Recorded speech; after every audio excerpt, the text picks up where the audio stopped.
fascinating game. World champion, you're through. He says he wants to be like you, but I'm sure, Kyren, at times there were things you'd rather have had from his game today. The long potting was extraordinary. Incredible, absolutely incredible, and it's the way he was potting them as well. It's like, I'm a bit of a cruncher. I like to punch the ball, and he just, a bit like Williams, just drops them in, floats them in, and it's not like, you know, when you play the break-off shot and you leave the figure of 8 shot. OK, if he keeps getting that time and time again, you think, well, that's my fault. But it was a variety of different long ones, and yeah, very, very impressive. He looked so calm and cool, and I managed to do something right because I nearly got him to punch the table. So, yeah, great player. Yeah, held himself in great stead there. We look at the stats in the room. Obviously, when you're playing, you're not aware of those, but you were aware of how many points he scored compared to your 712 to your, I think it was like 437. Wow. And 198 balls potted to your 112 or something around that. Wow. But you wouldn't necessarily be aware of that, would you, at the table? No, and it just shows you that, you know, OK, obviously the 1-4-1s had a big part in that, and it just shows you, you know, a century only wins you 1 frame. So I felt like I managed to pinch the key ones. I felt like the match flipped on its head in frame 5. Zhang actually went for a cutback red and just left me nowhere, and I had to play the swerve because I had no hiding place, and from there he really kicked on. So yeah, pleased I managed to get over the line. We were having a discussion. I was asking Steve, when you're in the chair for long periods of time, as you were at some stages of that match, yeah, I asked Steve what he thinks about. What are you thinking about when you're in the chair? Are you concentrating on Zhang's game, or is it your own self? Yeah, I'm in my own bubble. I'm just trying to focus on my own things, and towards the end, I'm sort of thinking, do I go to the toilet? Do I break up his rhythm? Do I go and wash my hands? And then I just thought, do you know what? You've done nothing wrong. Just crack on. So. There was actually one moment, Kyren, we're going into the 9th frame here. He just made the 1-4-1, and you were 52 points up, but there was possibly a concern from your perspective about maybe a dish from him here. And how surprised were you with this shot here? It was maybe the one before that was his undoing. Yeah, he left a low angle on the black, and I think he wanted to either be high or straight on the black. So we should I mean, obviously there's lots of, as there always is, lots of great wrist shots, but that you didn't win the match from that, but that was a phenomenal shot to get to the blue there from that one. Yeah. And this last red was brilliant, right? Yeah, and I could have quite easily played off 2 cushions with the white in behind the yellow. Yeah, but I thought, do you know what, if this goes in, it's a match winner, so I just wanted to go for it.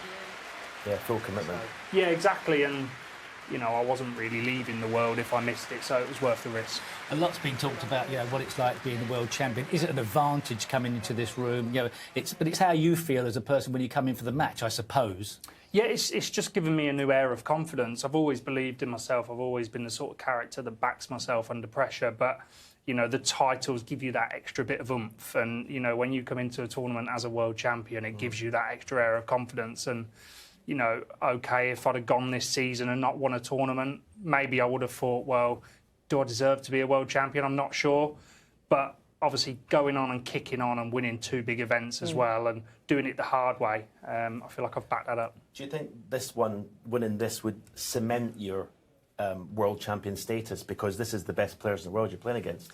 I feel like I have already kind of done that with, you know, I've beat Judd Trump, who's been by far the best player in the world over the past couple of years, beating him in 2 big finals. So I feel like doing that kind of cemented that. But, you know, these are the ones you want to tick off. So there's no hiding place. Obviously, I want to win this tournament. When you look back, Kyren, actually, speaking of winning this tournament 7 years ago, gosh, it seems a long time ago, doesn't it? But I wonder how often you kind of relive those moments in the final with Mark, and does that actually steel you even more for trying to go one better this time? Yeah, obviously, I feel like I've got unfinished business with this tournament, and I've had a couple of close matches over the past couple of years here, which I've just fell short. So the worst thing in the world is to go out in the first round. So I feel like I can ease into the tournament now, and yeah, obviously, this is the one you want to win. It's the best players in the world, and yeah, I'll be giving it my all.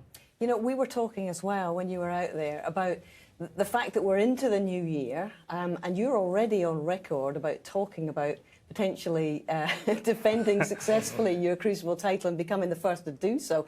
You're very gutsy. You're very, very...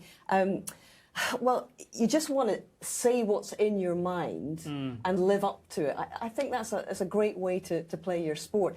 Is that a deliberate policy to put your ambitions out there for everyone? I don't want to show my opponents that I'm scared. You know, I don't want to be scared of what's achievable, and I believe it is all achievable. So, yeah, you know, why not put it out in the universe that you believe it can happen? You know, especially when you believe it, because if you believe it, you know, your mind can't tell the difference between what's false and what's reality. So, you know, you have to convince yourself that it's the way forward, and you know, I certainly believe that. Yeah, and bringing home these trophies. I know the boys love it when you do that. You're away a lot at the moment, Kyren, isn't it? So how motivational is it to say, OK, I'm not going to see the boys and Sophie, but I can bring a trophy home? Is that what really keeps you going for them? Yeah, absolutely. I'm surprised that they've not threw a sickie today to watch me.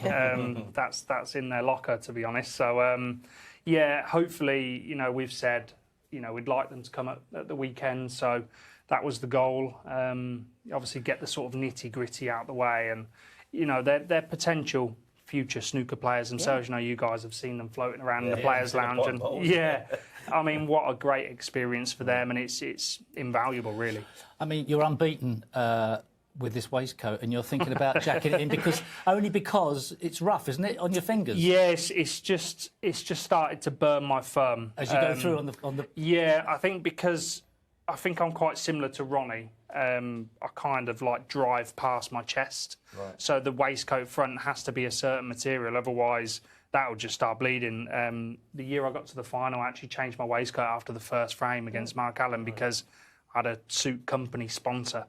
And after the first frame, it was ripping my thumb to pieces, and I thought, best of 19, it's not going to last. So, yeah, nightmare. Yeah. We love it, and Serena's going to be absolutely delighted that you're going to retire it with a 100% win. Very nicely done, Serena. Thank you very much. And I'm very glad to say that you're going to pop in here and be our guest in a pundit hat on tomorrow, Kyren. So thank you very much for that. Thank you. Meantime, rest up, and we'll see you in the quarterfinal. Thank you so much. Thank you. Cheers. And speaking of the quarterfinal.